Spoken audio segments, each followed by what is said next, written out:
aula, ou a única diferença entre um professor e outro é o endereço, o CPF e os olhos azuis, né?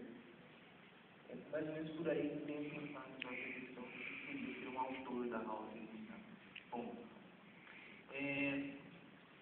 eu vou dar uma corrida aqui nessa primeira parte da minha fala, porque eu queria revolver um pouco esse terreno de quais são as situações em que se produz uma aula hoje, ou em que se responsabiliza alguém por uma aula que aconteceu, que vai acontecer.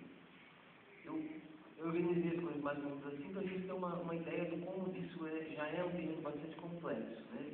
Então, por um lado, isso que eu estou chamando de busca de inspiração de uma determinada aula, ela tem a ver com a situação em que se analisa. Bom, é muito frequente que um professor ele seja responsabilizado, ele seja considerado a pessoa que responde pela aula quando se trata de elaborar uma crítica em relação a essa aula, né? Então, isso é bastante frequente, né, em relatórios de estágio, né? Se a aula é tradicional, se é uma aula de gramática, se é uma aula contextualizada, é porque ou o professor talvez não conheça, não tenha lido tais textos, ou o professor tem uma certa resistência.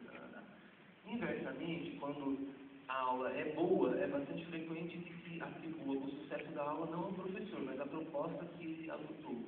Então, foi uma aula bakhtiniana, não foi uma aula do assim, né? A aula foi boa porque ela foi baseada no conceito de dialogismo, baseada no não sei o quê. Então, me parece que existe um movimento que vai um pouco nessa direção, né? Mas que também não chega a ser uma